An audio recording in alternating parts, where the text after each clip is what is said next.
Ladies and gentlemen, I'll very briefly talk about the role of Pakistan Navy in the defense of Pakistan during this particular crisis. And by the grace of Almighty Allah and with Almighty's help, we were able to defend Pakistan's sea frontiers and deter an enemy which is numerically superior. We kept the enemy at bay, and I'll just briefly talk about how we executed our operations. So essentially, protection of Pakistan's maritime interests and seaboard defense, that is the task of the Navy. And Alhamdulillah, with the help of Almighty Allah, we were able to do that. On any given day of the year, we maintain perpetual readiness. And what that means is that our ships and submarines, they are stocked up, all the military logistics are stocked up. And for us, the transition from peace to war is not only swift, it's almost invisible. And when this false flag thing happened in the Indian illegally occupied Jammu and Kashmir, we immediately mobilized and we completed the operational deployments of Pakistani Navy fleet units and also the coastal command units in matter of hours. Our submarines, our ships and aircraft, they were at, in their respective areas where they were supposed to be, and we were ready to thwart any aggression from the sea. And go on to the next slide. Ladies and gentlemen, maritime domain awareness, that is essentially to know what is happening in your area of interest. That is critical for the naval operations. And I'll just briefly talk about that, because to generate any response, you need to be aware of the happening in your area of responsibility. And we were maintaining 24/7 vigil at sea. And okay. A couple of days back, there was a hype.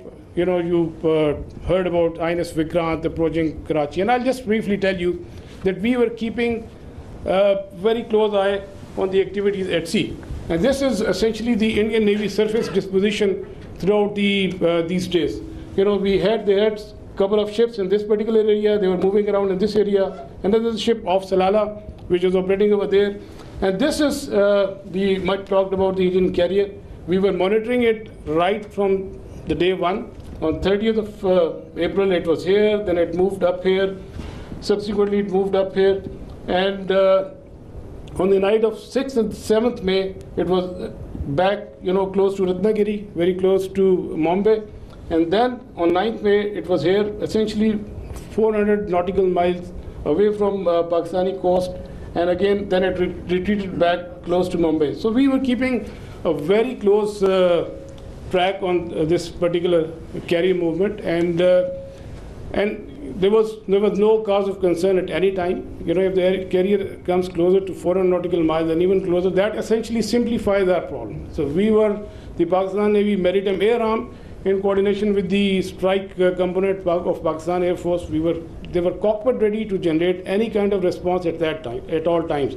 And I was in constant communication with the Deputy Chief of Air Staff, Air Vice Marshal Aurangzeb, at all times, and we were just ready. If there is any aggression from the sea, we were there to respond effectively. And let me say another thing. That is, you know about the carriers, you have seen them in the movies, but as a professional military officer, I don't want to underestimate the enemy, but let's put the things in the right perspective. The INS Vikrant and the carrier, the Western carrier, there's a huge difference.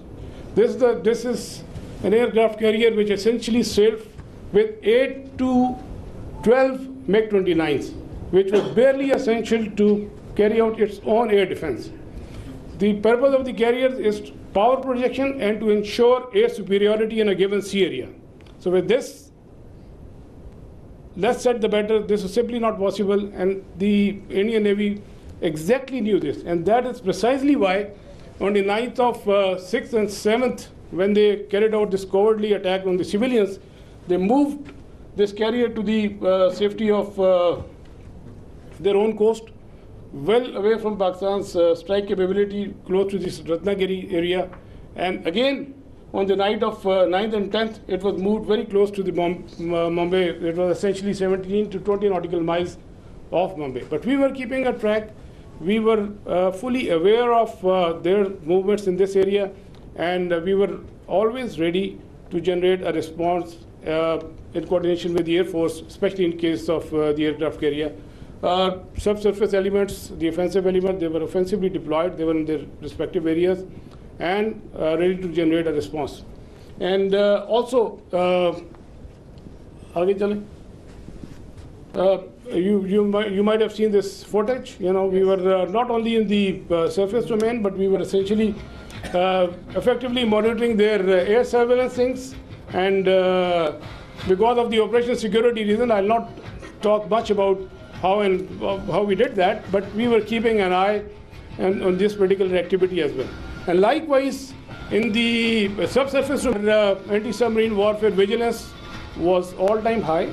We were monitoring the movement of their submarines when they left their shores, and we exactly, had an idea where they would be, and we had our ASW surveillance and suppression effectively going on at all times. Likewise, another component of Pakistan Navy's responsibility is the defense of the Creek area. We had our coastal command units deployed over there in close coordination with headquarters 5 core elements, Pakistan Army elements, and they were poised to defend this particular area in case of any aggression from the south. Another important component is the protection of ports and harbors. You have just heard the DG ISPR talked about the subconventional threat that we witnessed. There was a surge in other part of the country, and we were, there were real-time apprehension that there may be a surge. So we ensured the protection of all ports and harbors of Pakistan, and coastal command elements, they effectively played a very, very important role in this. And just to mention that on the night of 6 and 7, when they carried out the attack on Pakistan, we were fully ready to respond to any aggression from the sea. We were just ready, and but the enemy chose not to come over. It was essentially not a matter of choice. I would say it was a matter of compulsion, because enemy fully understood the cost it would have incurred had it ventured from the sea. And likewise, वापस जाइएगा, go back please, go back. And a few words about the missile threat that you have talked about. You must have heard the enemy missile attack. We were keeping a very close eye in enemy deployment in this area, from where they can potentially launch a missile threat towards Karachi. We were fully aware, and we had our response ready to in that eventuality. And go on to the next slide, please. Ladies and gentlemen, all operations, whatever we do in the military domain, they are to create certain effects. We look for the effects, and the effect that we created, we were able to resolutely, with our posture, we were able to deter the Indian Navy despite its numerical superiority. A number of times have more assets and more forces, and with an annual budget of like $13 billion. So Pakistan Navy, with its potential, with its posture, with its capability, was effectively able to deter the Indian Navy from doing any venture from the sea, alhamdulillah. And that is very, very important. That is essentially the job of the Navy, to ensure that the free flow of trade continues. That's the backbone of the economy. Our 95% of trade is through the sea. Alhamdulillah, we were able to ensure that the shipping continues, the free flow of trade was ensured, and we were able, all our ports and harbors, they remained open. And you can Google yourself. So what was the case on the other side? You can Google about Kandla and Mundra, and there were some disruptions, but that you can check for yourself. But alhamdulillah, we were able to effectively ensure this. Next. We had a wonderful inter-services synergy, very effective communication, and like I said, I was in constant touch with the DGMO and the Deputy Chief of Air Staff Operations. At all times, we fully coordinated our operations, and alhamdulillah, And I think that's really successful for execution of maritime operations. Aage chale.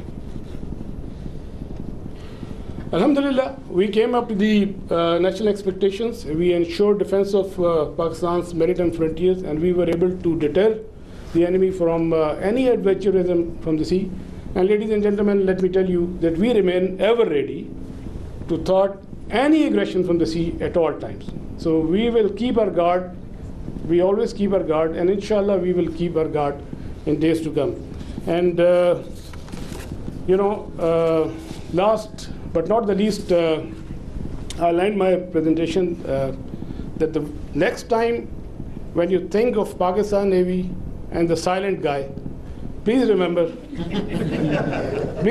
that with the help of Almighty Allah, our actions will always speak louder than words. Thank you very much, and I request AVM Aurangzeb. So the Indians didn't choose to come on the sea. Now you understand why.